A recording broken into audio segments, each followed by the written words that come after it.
இந்த இருமுடிய எடுத்துட்டு சபரிமலைக்கு போகும்போது இந்த பல கோவிலுக்கு போறது தப்புன்னு நான் சொல்லல.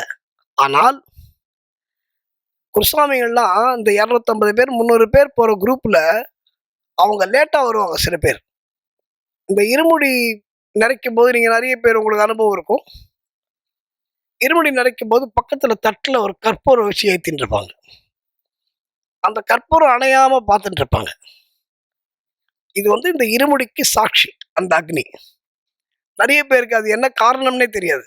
எதுக்கு சார் இருமுடி நெய் ஊற்றும் போது பக்கத்திலேயே ஒரு தட்டுல கற்பூரம் போட்டுனே வராங்க அப்படின்னா, அக்னி சாட்சியாக நான் என்னுடைய ஜீவாத்மாவை எடுத்து வருகிறேன், என்னுடைய தூய்மையான உள்ளத்தை உனக்கு கொடுக்கிறேன், எனக்கு நீ என்ன கொடுக்கணுமோ கொடுறான்னு அர்த்தம்.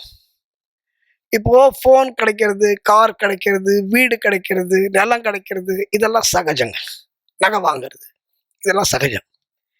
இது எல்லாத்தையும் விட நமக்கு முக்கியமான ஒண்ணு இருக்கு.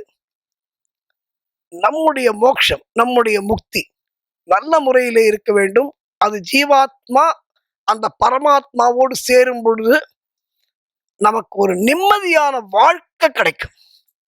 அதுதானே வேணும். எங்கேயாவது நிம்மதியை போய் ஏதாவது கடையில ஒரு 10 கிலோ நிம்மதி கொடுப்பான்னு கேட்க முடியுமா? நான் 1 கோடி ரூபாய் தரேன், எனக்கு ஒரு கிலோ நிம்மதி வாங்கி கொடுப்பா அப்படின்னு கேட்க முடியுமா? முடியாது. அந்த நிம்மதி எங்க கிடைக்கும்? ஐயப்பட்டு தான் கிடைக்கும்.